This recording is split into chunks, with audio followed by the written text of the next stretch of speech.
మరి ఒకప్పుడు తీన్మార్ మల్లన్న చాలా కామన్ మ్యాన్, మనుషుల్లో ఒకళ్ళుగా కనిపించిండ్రు. ఇప్పుడు 2 గంటలు ఉన్న హన్మకొండ జర్నీకి ఏకంగా హెలికాప్టర్ వేసుకొని వెళ్ళిండ్రు. మరి ఎట్లా వచ్చింది రాజకీయాల్లో రాకపోతే ఈ సంపాదన? ఒక విషయం మీరు గుర్తుపెట్టుకోండి, పాపం ఆయన ఇక్కడే ఉండే ఇప్పటిదాకా, పోయినట్టుండి ఇప్పుడే. పాపం నా మిత్రుడు యుఎస్ రిటర్న్ ఆయన. అయితే నేను ఈ సభ పెడుతున్నటువంటి సందర్భంలో నా మిత్రుడు కూడా ఎవరనుకున్నాం మళ్ళా విలం, ఆయన అప్పర్ క్యాస్ట్. అతనికి ఈ సోషల్ కాజ్ మీద ఇలా అన్యాయం జరిగింది అనేటువంటి మాట ఉంది. అతను బుక్ చేసింది అది. నేను చెప్తా ఎందుకు చేసినామంటే, పి విల్సన్ గారు రాజ్యసభలో చీఫ్ విప్ అయిన డిఎంకే పార్టీ, ఆయన ఒక బిల్లు ప్రవేశపెట్టింది నిన్న మొన్ననే. అయితే ఆ బిల్లుకి సంబంధించినటువంటి ప్రిపరేషన్ ఆ వ్యవస్థ ఉంది, నాకు 1 గంట టైం మాత్రమే అన్నాడు.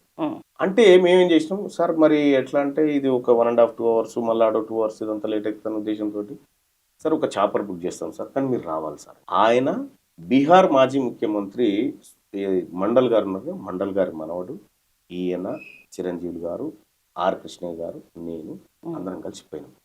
పోయిన తర్వాత మీరు సభ మధ్యలోంచి వాళ్ళు వెళ్ళిపోయినారు. మీరు చూడండి, సభ చివరి దాకా ఉంది, ఎందుకంటే వాళ్ళకి రేపు పొద్దున పార్లమెంట్ ఉంది కాబట్టి వాళ్ళ కోసం ఏర్పాటు చేసింది. కానీ తీన్మార్ మల్లన్న ఎక్కి తిరిగేతందుకు కాదు అది ఏర్పాటు చేసింది. అది 100% అది ఆన్లైన్ ట్రాన్సాక్షన్ చేసి హైర్ చేసుకున్నాం, రెంట్కి తీసుకున్నాం. అది అదేదో తీన్మార్ మల్లన్న హెలికాప్టర్, నేను హెలికాప్టర్ తీన్మార్ మల్లన్న ఎక్కితే చర్చ అవుతా ఉంది. తీన్మార్ మల్లన్న హెలికాప్టర్ ఏంది, అవసరమైతే రాకెట్ ఎక్కిపోతాం కదా. మరి ఈ మాటలు ఒకప్పుడు సోషల్ మీడియా వేదికగా చాయ్ పైసల కోసం మెసేజ్లు పెట్టిన తీన్మార్ మల్లన్న బరాబర్ నేను హెలికాప్టర్ ఎక్కుతాం అనే స్టేట్మెంట్ ఎందుకు ఇవ్వాల్సి వచ్చింది? వెనక ఈ రీజన్ ఉన్నప్పుడు విషయం నేను చెప్తాను. దాన్ని కోసం ఒకవేళ అవసరమైతే, అంటే బీసీలు ఎవరు కూడా, లేకపోతే ఎవ్వరు కూడా హెలికాప్టర్ ఎక్కే అర్హత లేదు ఈ దేశంలో. అసలు హెలికాప్టర్ ఎట్లా ఎక్కుతారా, మీరు ఏ జాతిలో మీరు ఎట్లా ఎక్కుతారా అనేటువంటి విధంగా ఈ క్వశ్చన్ ఉంది. నేను ఒకటి చెప్తా ఉన్నా, హెలికాప్టర్ అంటే పెద్దదా అది ఎవడు ఎక్కకూడదా అంటే బీసీ సభల కోసం ఒక హెలికాప్టర్ వాడితే, అంటే దానికి కూడా వాడడానికి కూడా కారణం అది.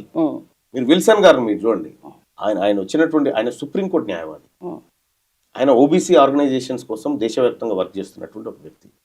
ఆ ఇంపార్టెంట్ వ్యక్తికి ఆయన సమయాన్ని వృధా చేయకుండా, యాక్చువల్గా నేను కాదు అందులో పోవాల్సింది, నేను కాదు, ఇంకొక పర్సన్ వచ్చేది ఉండే. ఇంకో పర్సన్ రాకపోవడంతో నేను పోయినా. వాస్తవానికి నేను పోవడం నాది యాక్చువల్గా ఎందుకంటే నేను చాలా జాగ్రత్తగా ఉన్నా. అది హెలికాప్టర్ అప్పర్ క్యాస్ట్ అది, ఇప్పుడు నేను గులగొచ్చినా బాధ అవుతుంది అన్న ఉద్దేశంతో నేను ఈ ప్లాన్ చేసిన. నేను మామూలుతో డిస్కస్ చేసి, బాయ్ సాబ్ నేను అందులో పోను, నేను రోడ్ ఎంటా పోతా, వీళ్ళని తీసుకొని రండి అంటే, ఎందుకన్నా ఖాళీగా ఉంది అట్టేం లేదని చెప్పి ఆ కెప్టెన్ వీళ్ళతో మా వాళ్ళు మాట్లాడి మీరు పోవచ్చు అంటే పోయినా నేను. అదే తప్ప కానీ మీరు చివరి క్షణం దాకా నాది ఉండదు, మీరు చూడండి. అయితే అది దానికోసం వాడింది. ఇప్పుడు తెలంగాణ రాష్ట్రంలో ఉన్నటువంటి బీసీలంతా మేలుకొని వాళ్ళ జేబులోంచి 10 రూపాయలు ఖర్చు పెట్టుకొని వ్యవస్థ నడిపించుకుంటా ఉంటే, అట్లెట్లా ఖర్చు పెడతారు, అట్లెట్లా ఎక్కుతారు, అట్లెట్లా తిరుగుతారు అని చెప్తా ఉన్నారు. 50 కోట్లేనండి హెలికాప్టర్ ధర 50 కోట్లే. 2 కోట్ల మంది బీసీలు ఒక పూట ఛాయ్ బంద్ చేస్తే హెలికాప్టర్ కొనొచ్చు, ఒక పూట ఛాయ్ బంద్ చేస్తే హెలికాప్టర్ కొనొచ్చు, ఆదివారం మటన్ బంద్ చేస్తే బీఆర్ఎస్ పార్టీని కొనొచ్చు. దాని పైసలు అయితే ఈ ఏదో పెద్దగా ఆశ్చర్యపోయినట్టుగా తీన్మార్ మల్లన్న నాకు ఈ ప్రజలు, నా వర్గాల ప్రజలు నన్ను నాకు ఎప్పుడు ఆపద వచ్చినా నాకు నిలబడ్డారు. ఆ విధంగా మేము ముందుకు పోతా ఉన్నాం. ఇక తీన్మార్ మల్లన్న మీటింగులు పెట్టకూడదు, ఏం చేయాలి మరి? తీన్మార్ మల్లన్న సమరశంఖం, బీసీ సమరశంఖం కూడా హన్మకొండ సభ ఏ స్థాయిలో సక్సెస్ అయింది అనుకుంటున్నారు? పెద్ద బీసీ లీడర్స్ అయితే దాంట్లో కనిపించలేదు ఆ సభలో. మరి ఏ స్థాయిలో సక్సెస్ అయింది అనే దానికి మీరు ఏమనుకోరు? కొలమానం ఏంది? పెద్ద అంటే కొలమానం. బీసీలో ఉన్న ప్రముఖ నాయకులు చెప్పరాదు కనిపించలేదు అంటే నేనేమంటున్నా, ఆ పెద్ద అనుకునే దాంట్లో వాళ్ళు ఎవరు ఆ కటౌట్స్ ఏంటివో చెప్పి, మీరు అనుకున్నంత ప్రకారం అయితే జరిగిందా? 100% జరిగింది. వరంగల్ రోడ్డు మీదకి 1 లక్ష మందిని తీసుకురాగలిగాం ఆ సభ ద్వారా. ఎన్నడూ బీసీల చరిత్రలో కూడా ఎన్నడూ కనివిని ఎరుగనటువంటి ఒక కార్యక్రమం చేయగలరు. నెక్స్ట్ ఉండే అవకాశం ఉంది. ఒకవేళ అది సక్సెస్ కాలేదంటే వీళ్ళు హ్యాపీగా ఉందరు, వీళ్ళు ఎందుకు పెడదురు? అదే సక్సెస్ అనుకుంటున్నాం. నెక్స్ట్ ఉంటున్నాయా అట్లాంటి? 100% ఉంటాయి. మేము కరీంనగర్లో పెట్టాలనుకుంటున్నాం సభ. ఆ తర్వాత ఒక 10 ఊర్లలో 10 గ్రామాలలో కొన్ని సభలు పెట్టాలనేది ఆలోచన చేస్తా ఉన్నాం. వివిధ గ్రామాలలో ఎందుకు పెట్టాలి, దాని ద్వారా ఏం రాబోతుందని త్వరలో అట్లాగే కరీంనగర్లో కూడా ఈ ఎమ్మెల్సీ ఎలక్షన్ లోపే ఒక సభ ఏర్పాటు చేయాలనేది ఒక చర్చ జరుగుతుంది. దాన్ని ఎంతవరకు పోతో చూడాలి. ఎందుకంటే బీసీలకు బీసీల ఓట్లు పడాలి అనేటువంటి ఉద్దేశంతో బీసీ జేఏసీ వాళ్ళు పెడతా ఉన్నారు. దానికి అందరం కూడా హాజరవుతాం కూడా. అంటే అదొకటే సభ కాదు, ఇంకా చాలా సభలు చేసేది ఉంది, చాలా పోరాటాలు చేసేది ఉంది. మేము ఇప్పుడే బిగిన్ అయినాం అంతే, లోపలికి ఎంటర్ అయినాం. ఎంటర్ అయ్యి మా వర్గాలన్నింటినీ కొద్దిగా మేల్కొల్పుతూ వస్తా ఉన్నాం. వాళ్ళ గ్రామానంతా కూడా బీసీలు కూడా చర్చించుకునే స్థాయికి తీసుకొచ్చినాం అంశాన్ని. సో నేను ఒక రకంగా చెప్పాలంటే వాళ్ళకి థ్యాంక్స్ చెప్పాలి. ఎవరికి వాళ్ళు ఎవరైతే వాళ్ళు యూనిటీ కావడంతో వీళ్ళు యూనిటీ అయ్యారు ఇక్కడ సింపుల్గా. సో ఆ ఫార్ములాని వాడినాం మేము, సక్సెస్ఫుల్గా అది జరిగిపోయింది.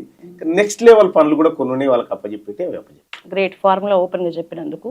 నెక్స్ట్ ఇప్పుడు మీరు పార్టీ లైన్ లోనే ఉన్నా, ఈ ఫార్ములా ఉండదు కదా చెప్పడానికి. పార్టీ లైన్ లో ఉన్నా అంటున్నారు. పార్టీ లైన్ లో ఉన్నా, కాంగ్రెస్ పార్టీలోనే ఉన్నా, నేను పార్టీని ఏ స్థాయిలో ఎప్పుడు విమర్శించలేదు అంటున్నారు. కానీ ప్రతిపక్షంలో ఉన్న ప్రధాన నాయకులు ఇప్పుడు కేటీఆర్ అయినా హరీష్ రావు అయినా ప్రముఖంగా విమర్శలు చేస్తున్నారు. పార్టీలో ఉన్న తీన్మార్ మల్లన్ననే పార్టీలో ఉంటూ పార్టీ చేసిన సర్వేని ఈ స్థాయిలో విమర్శలు చేసి బయటకు రావటం గురించి ప్రతిరోజు మాట్లాడుతున్న పరిస్థితి. వాళ్ళకి మీరు ఛాన్స్ ఇచ్చిన పరిస్థితి అనిపించట్లేదు. ఎందుకంటే కాంగ్రెస్ పార్టీ మా నాయకత్వం మాకు అంత ఫ్రీడమ్ ఇస్తుంది. ఇక్కడ తప్పు పొరపాట్లు ఉంటే మాట్లాడనేటువంటి ఫ్రీడమ్ ఇస్తుంది మా పార్టీ. వాళ్ళు సిగ్గుపడాలి. వాళ్ళ పార్టీలో మోనార్క్ పార్టీ అది. వాళ్ళు చెప్తారా? వాళ్ళ దాంట్లో సహజంగా వాళ్ళ దాంట్లో ఉన్నట్టు ఉండాలనుకుంటారేమో బహుశా. ఎవరు కేసీఆర్ గారు చెప్పిందే ఇక శిలాశాసనం అనేటువంటి విధంగా ప్రజాభిప్రాయాల విభిన్న ప్రజల అభిప్రాయాల సమూహం కాంగ్రెస్ పార్టీ. సో వాళ్ళు బీసీల గురించి మేము తగ్గించినట్టు ఇదే బీఆర్ఎస్ పార్టీ కదా. బీసీలకు 33% నుంచి 23% రిజర్వేషన్ తీసుకొచ్చి కింద పడేసింది బీఆర్ఎస్ పార్టీ కదా. ఇవాళ 23 నుంచి మొన్నటి జెడ్పీటీసీ ఎన్నికల్లో 18కే తెచ్చేసింది బీసీలది. తెలంగాణ రాష్ట్రంలో ఉన్న ఎస్టీ జెడ్పీటీసీల కంటే బీసీ జెడ్పీటీసీలు తక్కువ. దీనికి కారణం ఎవరు? కేసీఆర్ గారు. బీసీలకు అన్యాయం చేసిన కేసీఆర్ గారు కూడా మాట్లాడొచ్చునా, ఆయన పార్టీ కూడా మాట్లాడొచ్చునా బీసీల గురించి. ఇవాళ ఏం చేసినావు మరి? నువ్వు అలా సకల ఏది సమగ్ర కుటుంబ సర్వే చేసి లెక్కలు తీసినావు కదా. ఆ లెక్కలు ఎందుకు బయటపెట్టలే? సరే ఎంహెచ్ఆర్డీ వెబ్సైట్ లో ఏదో పెట్టు ఆ లెక్కలో ఈ లెక్కలో కొంత ప్రామాణికంగా దొరికినాయి. సరే మేము ఆ లెక్కలు కూడా కంపేర్ చేయలేదు తప్పన్నందుకు. మళ్ళీ సెన్సెస్ దగ్గర పోయినాం, 11 సెన్సెస్ దగ్గర పోయి తీసుకొచ్చి మన సైట్ లో చూస్తే కూడా తప్పని తేలింది. నేనేమంటున్నా, బీఆర్ఎస్ పార్టీ నాయకులకు అటు కేటీ రామారావు గారు కానీ, హరీష్ రావు గారు కానీ, కవిత గారు కానీ ఎవరైనా ఇవాళ తీన్మార్ మల్లన్న మీ మనిషి, నేను ప్రజల మనిషిని, మీరు ప్రజల్లో లేరు, మీరు ఈ ప్రజలకు ద్రోహం చేసిన మనుషులు, మీరు మాట్లాడతారా? మీరు మాట్లాడొచ్చునా? ఏమన్నా పొరపాట్లు ఉంటే చెప్పుకోవడానికి మా పార్టీ మాకు ఫ్రీడమ్ ఇచ్చింది. మీ పార్టీలో ఫ్రీడమ్ లేని పార్టీ అది. మీరు మాట్లాడొచ్చునా కార్యక్రమం? ఏ మాత్రం చిత్తశుద్ధి ఉన్నా, మీరే చెప్పారు కేటీ రామారావు గారు 61% మంది ఉన్నారు బీసీలను, 61. 18% ఎస్సీలు ఉన్నారని చెప్పారు. 61, 18, 79. ఎస్టీలు వచ్చేసి 11% అని చెప్పారు. 95 కదా. మిగతా సిక్కులు వాళ్ళు వీళ్ళు ఎవరు వేరే వాళ్ళు ఉన్నారు. మిగిలింది 6.98% అని చూపించారు. 6.98% ఉన్నటువంటి అప్పర్ కాస్ట్ కి 10% ఈడబ్ల్యూఎస్ ఎట్లా అమలు చేసిన కేసీఆర్ గారు? దీనికి సమాధానం చెప్పాలి కదా. కాంగ్రెస్ పార్టీలో ఉన్నటువంటి ఫ్రీడమ్ వాళ్ళకి సహజంగా నచ్చదు. వాళ్ళకి ఇప్పుడు ఎంత అర్జెంట్ ఉందంటే తీన్మార్ మల్లన్న వెంటనే బయటికి రావాలి, వచ్చి కాంగ్రెస్ పార్టీ మీద ఇరుసుకోబడాలని వాళ్ళు పాపం చూస్తున్నారు. కానీ మీ కళలు అట్లా నెరవేరే.